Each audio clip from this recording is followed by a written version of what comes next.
This is Water Elemental. And this is Axis. And we are here today to celebrate our 200th episode. And, we don't really have anything planned. Normally we do stuff for the end of the year for us. So, in 8 episodes, it will be our 4-year anniversary of our channel. So we will do a big, little, crazy show like we do every year. But for now, 200, we made it! We're woo! Don't touch my hands. If you have any suggestions for our our celebration thing in our 4-year anniversary, let us know. We're always looking for ideas for goofy stuff to do. You've got 8 weeks. 8 weeks. We got some interesting news for you this week. I'm Axis, by the way. I don't know if I mentioned that. After 200 episodes, now you start to forget who you are. And who are you? Who are you? I'm Water Elemental. All right, Water Elemental. We're going to talk about League of Legends for a little bit. Don't knock stuff over. We're in a wreck as is. I don't need you knocking over that mountain of dishes. The patch notes. There's a patch that dropped, like 4.10. Revenge of the Nerf Hammer. Seriously. We got that. We've got some skins. We've got some official red posts, and we've got a big skin sale. Trying to compete with some competitors, which is really what you compete with for the most part. But we're going to dive right into it. We've got patch notes. Starting off, Natali getting some pretty hard stuff hit to her. I mean, it's a change. They nerfed the damage Javelin Toss does. They made it so she gets Cat Form at level 1. And they changed her her passive to make her a better chaser, especially when you set up her abilities. So overall, this is making her caster form be more about utility and setting up combos, and her cougar form to be one that you use to exterminate. So this is really going to drastically change how she functions. It's going to be less about huck and spears and more about huck and spears into combos. Her aspect of the cougar, her hidden passive, is now listed on the patch notes. Awesome. It says aspect of the cougar has 4 ranks. Starts the game with rank 1, no cost, 3 seconds. That's it. That's pretty good. Well, I mean, her hidden passive has always been experience to lower level male champions. But now that they've gotten it, oh boy. It's a big change. I recommend if you are a NID player, read the full thing. I have it going underneath in the section below. It might be going a little fast. Definitely should have been the Hotshot Niddery GG. Kick my butt in the ass. Oh my god. How many times have we made that? 200. Years ago, that used to be the talk of the town. Now it's fallen into obscurity. Poor his brother. Yeah, so just read all that. Make sure you understand it. I like this change because there's a lot of champions like Jace and other characters that swap abilities. Feliz Navidad. Yeah, Jinx that swap some stuff. So it makes sense that she would get that earlier on, and then her skills would reflect that. I always thought that was kind of her hook. She was kind of passive. You really had to rely on those spears. And then she just grew into until you hit level 6, then you sort of exploded into offensive utility. So, I don't know. We'll see how this change goes. They'll probably end up tweaking it next patch around, but we shall see. Next batch of changes comes for Skarner. Skarner's been one they've been tinkering around a lot with on the PBE, and they did some minor changes to him recently, and now they're doing some more, but these are a little bit more dramatic. His passive, of course, got changed a little bit, now applying a very specific debuff called Crystal Venom, and only when he applies with damaging spells, and when he auto-attacks a target with 3 stacks of this Venom on him, he will deal additional magic damage, stun them, and after being stunned, they will be immune to the debuff for 6 seconds. Now this also applies to large monsters, so it makes him very powerful jungling. Indeed. I mean, he's always a pretty strong jungler, so this is just even better news for him. He can spark, 3 AoEs, auto-attack, some stuns, some magic damage. It's good stuff. Now his passive is a little bit faster to apply than Braum, now that I think about it. It is it only applies on his spells, and his spells go off pretty quick. The main thing is that only Skarner can apply them. Right. So, I don't know. Braum's is kind of in a different thing, and Braum's doesn't do damage, of course. Still really interesting. I like that. Indeed. Crystal Slash changed around a little bit. It grants him movement speed. I'm not sure if he needs to hit anyone with the ability to get the move speed, which could mean it's very, very strong. But they change it so basic attacks reduce the cooldown of it specifically, so it's no longer tied to his passive. So he just has that built into the ability, and the other abilities no longer have that cooldown reduction on auto attacks. So this is going to be sort of his bread and butter, his damaging, his chasing, all kinds of stuff. Crystalline Exoskeleton, slight cooldown change, lesser cooldown at all ranks, and it gets even less and less as you go up. Fracture, magic damage got knocked down pretty significantly, but the cooldown is lower at all ranks. And Impale will consume all of your stacks of Crystal Venom on a target and deal significantly more damage to them per stack. I'm curious if it also applies the base damage from the stack, but we'll have to see. The cooldown is also 20 seconds lower at all ranks. So they essentially made him faster, and they gave him more damage kind of spread out through his passive. Yeah, he does more damage overall. I think the upsetting part here is that Impale's damage is backloaded now. So those flash, Impale, drag it back to your team, doesn't give that really nice setup damage, because it applies damage based on Crystal Venom. And I assume they're going to put an AP scale on this at some point. But for now, pretty low damage, because you can... Actually, I'm not sure. It doesn't say it removed any of the damage that is already front-loaded onto it. It just says it looks like they added damage for each Crystalline Venom stack. So you can jump in, probably drag them out for the initiation, but if you want to deal more damage during a team fight and pull them out, you can do that. Let me look at this passive again. It doesn't list there being a cap on the number of Crystal Venom things you could have. It only says it consumes after you hit some auto attack something with 3 or more stacks. So it's possible that if you combo right, you may just stack up a lot of stuff on someone, like about 5, without auto attacking them, and then hit really hard with your ult. But I doubt they let it stack that high. But again, we'll have to see in game. I haven't played around with this patch too much. I've been working all week and weekend. It's been fun, and you have been working a lot at your new gig. So I have been playing League at camp, though, but I've been playing other champions. So you guys take a look at this. Let us know how many stacks you can get up to on Skarner, and show us that sweet ulti damage if it does in fact exist. Some fixes to Galio and Gragas. Galio got magic resistance per level, which is insanity. Yeah, for a mage killer. Yeah, seriously. Now he gets just AP. 1.5. He just gets AP for days. Yeah, I thought it was a bug fist, and then it's like, oh, he gets a major buff. Seriously, and this is coupled with their nerf to one of his bread and butter items, of course, Chalice, and its upgrades got its magic damage. We'll talk about those soon. Indeed.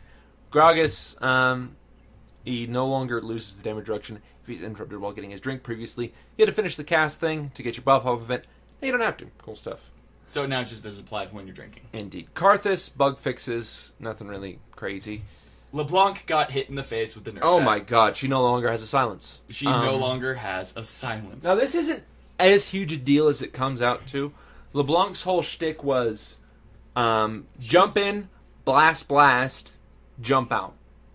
The silence was kind of wasted, mostly because she would usually do an auto attack or two and then blink backwards. So that retaliation is still there. The thing is that she won't be able to have completely dominance against another mage. Yeah, so that's the main thing, is that it used to be snap forward, double tap, and then get maybe a couple auto attacks and ignite it, and then jump back before they can even respond. Now they can still respond, but she can just blink back sooner. So it's not... It sucks. It does. See, how I usually play LeBlanc is I lead a sigil, either lead with my ult as another sigil, then blast in, or I'd either Q and then jump in and then hit them again with something else and then back out. So the silence would kind of keep them kind of getting away, more or less. The silence was there to keep from flashes, blinks, any other skill ability. So it wasn't there to keep them CC'd. It was to keep them from moving away from me for a few seconds. Indeed, because you gotta get that combo. Combo breaker. But yeah, it's going to be a weird change. I actually found out about this while playing at work, and some of the campers actually turned to me and they're like, You're not being silenced by LeBlanc. I'm like, really? I haven't noticed. He's standing there like, this sucks. And then we pulled up the patch notes and we're all like, she got nerfed! For some reason. Sivir, bonus to all of her mana statistics. Fun stuff. Tristiana, slight mana cost reduction, better scaling, and good stuff. And then some changes to Mr. Twitch. He got his base damage reduced a bit, and he has his passive reduced at all levels, which is kind of a bummer. At early levels, I should say. It goes from 1, 2, 3 from 2, 4, 6. So, Deadly Poison's a little bit nerfed. And then Ambush, the time to stealth without taking damage is now 1.5 seconds instead of 1.25. And the maximum time to stealth while taking damage is now 6 seconds. So, it's harder for him to actually back away. Them fate timers, bro. They'll kill ya. And then we actually have some new items. Yeah, I didn't see this on the PBE at all, unless it was buried in other PBE notes and stuff like that. So the lifesteal on all items has gone down. Doran's blade now has flat lifesteal rather than restoring X amount of damage life on hit. And there's a new item that restores mana based on the damage it deals. So it's mana steal. I mean, it doesn't steal their mana, obviously. They tried that, they took it out. But it's a new kind of standalone item, Essence Reaver, 50 attack damage, 10% lifesteal, 10% CDR, and you gain 2 to 8% of damage from basic attacks. Builds off of Vampiric Scepter, Pickaxe, and 975 gold. And this mana steal scales on how much mana you're stealing. I don't know. I see this as a very underutilized weapon. This is going to be an early game weapon that you sell out for something better. Yeah, I mean, I would almost get a Tiamat over that thing. Seriously, it's just ugh. Blade of the Rune King got nerfed. They reduced the maximum health damage to 10%. It now only steals 25% movement speed, and the current damage per hit is now 8%, which is a bit of a buff, and then lifesteal is down to 10%. Yeah, so overall, I mean, it's kind of a sucky trade. It doesn't have that burst anymore. I mean, it still has decent burst, but 10% is not a heck of a lot, especially after armor. And 25 move speed, still a hefty chunk. It's just not going to be that devastation that it used to be. And Bloodthirster lost its passive for stacking HP. But now it has a thing called Overheal. And what it says is, Lifesteal can now Overheal, granting a Bloody Shield that absorbs 50 to 450 damage based on the champion level. The shield decays when it is out of combat for 15 seconds. They increase the damage by 10, they increase the lifesteal by 3, and the gold cost went up a bit. So what this kind of does is it gives you more health in the long run, but it doesn't stack over the course of the game. This is going to make Critical Strike Bloodthirster really, really scary. It's capped to 450, but that's 450 extra free health that you could probably recharge. That's almost a Frozen Mallet. It is in health, and if you get a good crit for that, for 15% lifesteal, mid-team fight or a duel, you crit for 1,000 at the start of the fight. All of a sudden, you have 450, almost. But I mean, 15% of that. I mean, it's 150 shields right off of that. So good stuff. Attack damage items. BF Sword went up by 5. Affinity Edge up by 10. Mercurial Scimitar up by 80%, and the active ability now grants movement speed to ranged characters. They actually did the same thing with Yoma's Ghostblade. The duration is just the same it is for melee as it is for ranged. So, people might actually buy Yoma's Ghostblade now, which is one of my favorite items in the game, by the way. It was so good back in Season 2, and then Season 3, it just kind of lost all power. Garen with all armored pen runes and a Yoma's Ghostblade was my favorite thing to do. Q Ghost Yoma's Ghostblade, and I just... Oh man, it was fun. Attack speed got buffed across the board. It's a little more expensive, but you get more bang for your buck. Berserker Greaves went up 100 gold, but that is kind of the price to pay for having 25% on a pair of boots. Indeed. And then support items, Warren's Mail and Randuin's Omen got their attack speed reduction knocked down. So I think they made this really crazy item that makes crit better, and then they tried to make attack speed more appealing. So it's kind of a weird move where they're like, no, go attack speed. Okay, go crit. And it's like, which one do I do? But, hey, cool stuff. We have a second new item, which I didn't know about until we got to support items. This is the Ardent Sensor, and it has a passive effect. Your heals and shields on another unit grant them plus 25 attack speed for 6 seconds. Has a unique passive of 8% move speed and 30 ability power. Mana regeneration 10 per 5 and 10% cooldown reduction. Builds off a Forbidden Idol, 8th of Wisp, and 550 gold. Holy crap, this item is amazing! See, I like it. I just wish that there was more than just attack speed. Maybe like when you put a heal or a shield on another unit, it gives, maybe like attack damage and ability power. Because attack speed is a very targeted thing that is a couple of bruisers and ranged carries. Yeah, but as a support, say like Nami, who can put that additional buff onto them and then heal them, you go attack buff, heal, and then they get the plus attack speed, and she has her magic buff. I know, but still, I mean, this is incentivizing maybe 2 characters on your team instead of having this be a boon on every character that you cast it on. Yeah. It sort of makes it sort of a niche item when you have one of 6 items, and you could build towards something like bigger. Locket or this. Locket's going to benefit everyone. Ardent Sensor's only going to benefit 1 or 2 people. Yeah. So it's a cool idea. I like it. They just need to tweak it so that way it would be useful for more characters, so that way it's a competitive choice in the low amount of items that support already gets. That is true. But for 2,200, I'm not... It's not a huge cost, but again, most people are going to be rushing Locket and so on. And then we got a couple of buffs to Forbidden Idol. The cost is now 700 gold. Crucible is increased the gold. Significantly. Chalice of Harmony plus Forbidden Idol now, and its mana increase is 20 mana per 5 seconds, and a plus 10 cooldown reduction. So, yeah, significant cost increase. I don't think that was a good idea. No. Because it's already a rarely used item. I mean, it's a great item. It was a great item for its cost. I mean, that heal and CC removal on a good support that knew the team they were fighting, it's amazing. It's a godsend, but... now it's just too expensive to really be competitive, I think. People are just going to go lock it. And then we have the ability power items. We already talked about Athene's Holy Grail. The mana resist went down to 25. The mana gain went down to 10% per 5. And the mana restoration on kill is now to 15. So they reduced a lot of the defensive parts, the mana regain. But if you're in combat more, you get it increased of 3% to your mana. Ugh.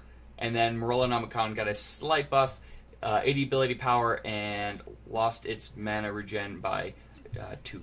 Now, the nice thing about Athene's nerf is that basically mids would always go this item, and it would make the mage fight at mid really kind of dull, because all of a sudden your damage goes from being relatively competitive to all of a sudden doing maybe 20%, 30% less, and so you would have to buy it in return.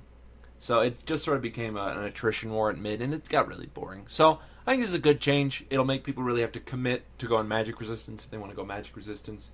So, good change, but they should have nerfed the cost a little bit, if that's the case. Yeah, you said that this was something that you would like to see, where if you want to specialize in being defensive, you shouldn't be offensive as well. Yeah, and you need to specialize. You need to really commit to items if you want to feel those items' effects. You can't just be like, this gives really good everything, yeah. So I'm just going to get this.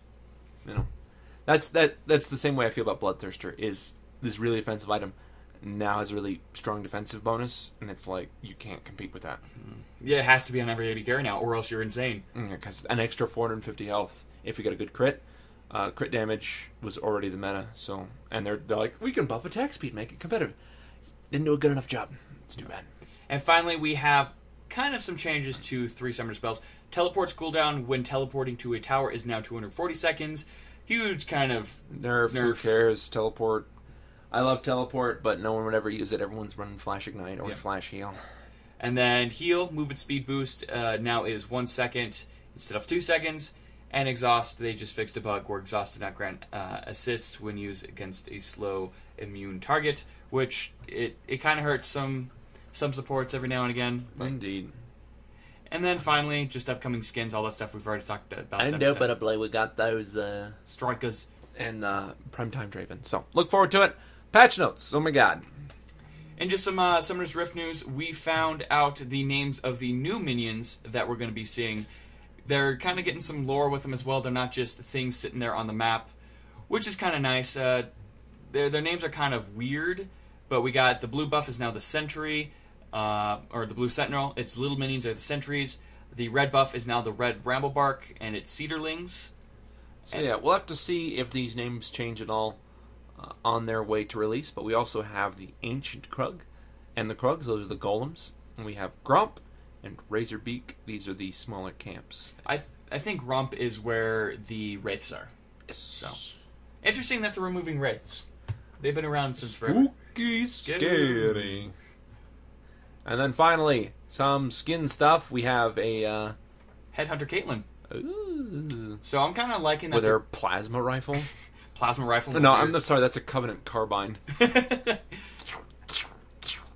But the particle effects on it are really interesting.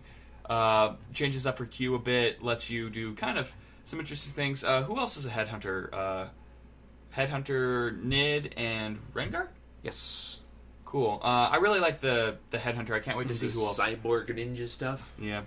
And we also have two really, really cool skins I'm so excited for. The first one is Hazmat Heimerdinger. And this one redoes his whole suit. His turrets are different. He has different particle effects, basing animations. This one's definitely going to be in the higher tier of crazy, skins. wavy, inflatable tube turret, man. Yeah, it's really sweet. But the one I'm most excited for, Soulstealer Vladimir, where they change all of his... looks amazing. They changed all his particle effects to be souls instead of blood. It's so cool looking. Oh, and there's going to be voice acting. I don't like Vlad, but that is amazing. Like that's better than his legendary.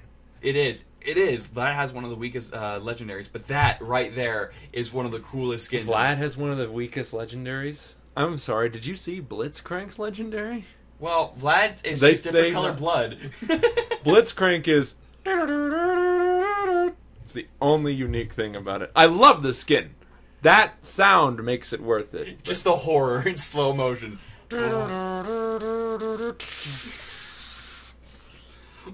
Don't make me laugh, it hurts. 200! Let them die. Let them die. So, yeah, crazy stuff. Super exciting. We're going on. Like we said, there's some interesting behind-the-scenes stuff. Tell us a little more about this. So, Game Informer reported that Riot has this new program for employees that don't fit the kind of the work ethic and stuff that they're looking for at Riot. And if you're someone who falls like that they hired and you're not kind of putting out what they're expecting, you can take a paid thing up to $25,000. They're calling it a Q dodge. Yeah, and it's kind of interesting to see that Riot is doing such high quality control with their employees. And a lot of companies don't really do that, where they'll have people and they sit around for a while because they're afraid to fire them. So giving people this option where it's like, look, you're not up to it. We're not just going to fire you. We're going to give you... Well, yeah, because shoving someone into the job market right now is really painful. Yeah, so they're doing something good in a bad situation, and I can kind of respect that. And they're trying to keep quality control without, just throwing someone out on the street. So it's kind of a nice thing. I want to know what other people's opinion on this is, but I think it's something that's really kind of cool. Yeah, I don't know. I think one of the big things is that Riot employees come under a lot of scrutiny if they come onto the forums at all. Their PR is pretty harsh. Well, they have a lot of exposure. So if you're an employee that posts on the forums at all, I mean, people are very quick to attack or get attached to you. And so they want to filter their employees. So if there's even a guy that might be posting once or twice, they're aware of who they are and what they can do. So I think that kind of ties into it. I mean, it's a huge company now. And so being aware of that and what the strengths and weaknesses are and what you need is good stuff. But that's really it for official news this week, guys. There's some stuff on the PBE, some red posts. Nothing really that interesting. Make sure to pick up your Brazil skins.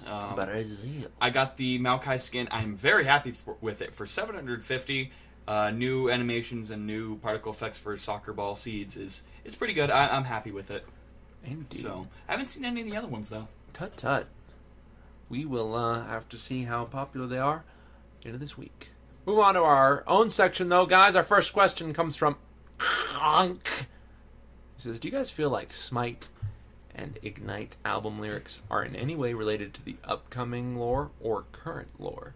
You know, I haven't listened to the whole soundtrack yet. What? No. Why haven't you listened to it? I've listened to a few. Some of them are really good. Some of them I just couldn't stand. And it's kind of hard to make out what they're saying. If I had like a log of what they were saying, I could get better into it. Put on closed captioning. Turn on the YouTube closed captioning. Yeah, dude. Something, pancake, waffles, ninja party time. With all things that I've done with Riot and all the lore that I've had to deal with, I'm very cautious to take anything, even that they release as an official content, as reference to lore. I mean, sometimes they do it. Like, we've seen it with Udyr. They talked about that champion that still hasn't been released. Even though he's supposed to be out right now. He might be coming out next. We never know. Who knows? A lot of stuff that came from the Journal of Justice, which some of you folks may not remember, is their newspaper they had. But they did a lot of mentions in that ultimately never came into fruition. But they're doing things with Summoner's Rift to add lore to it again. Indeed. So, I'm kind of tentative about that. I would be really excited if some of these concepts that they were bringing up in these videos did happen to come true. But do I feel like it's going to happen? I'm very skeptical. And so that is sort of a guarded no. But I would be very excited to be wrong. You play the tracks backwards, and it's just Freak going, tons of damage, champion leak. Seriously. But no, it does happen, but it also doesn't happen almost just as equally as that. So it's a guarded no for now. Wait, may I quote it? Expect the unexpected? Oh my god. 200 episodes! Play that Same jokes. We're going to play that clip because that is just horrific. Alright, next question comes from Mr. 12. He says, do you guys have any other products in the line? I've talked about this a lot. Star Citizen. Now, I'm experimenting with voice controls and my joystick controls, and I've gotten to wave 10 all by myself. I have no idea what that means, I but kind of want to play multiplayer first, but I might put out a little production video. That's in the pipes. So Star Citizen stuff is in the pipes for me. What about you, Water? I'm going to be kind of slowing down on content for a little while. I'm going to try to get some more stuff out. Steam sale's going on. I might pick up a few games to do coverage of. I picked up, you're going to laugh at me, Naruto Combat, or Fighting Game. It was $5, and I want to try it out. I played it at NDK, don't laugh at me. I picked up a few other games, on and off throughout the week. And if I have time, I'm going to record. I also want to try to do some collaborations with some other YouTubers around our same subscription rating. But, I got to find some people that are willing to cooperate with us, find some interest. So if you know of anybody that's looking to cooperate, send them over to us. I'm always looking to do stuff. And I can talk to my friend DaVincified and see if he wants to do a show with you. Oh, yeah. Shoutouts to DaVincified! If you haven't subscribed yet, do it. Maybe consider it. I don't know. He's a good guy. I'm not your dad. Just do what you want. He's a hardworking YouTuber who needs to pay his bills. And that's really it for questions this week, guys. We love to answer questions about us, about the show, about upcoming league stuff, about upcoming gaming stuff, about anything, really. So if you have any questions for us about the show, about why we click links in the background, just go ahead and send them in. You can post them down below in the comment section. You can send it into our email, spasticgaming@gmail.com. Or post it on our Facebook and Twitter. The links to those are down below the YouTube video, so check those out. And, we just might take a look and post it on the show. Otherwise, this has been Water Elemental. And this has been Axis. Oh, I don't like being at the end. Ugh. Alright, let's reverse positions. Otherwise, it's been Axis. And Water Elemental. And, congratulations on 200 episodes, my friend.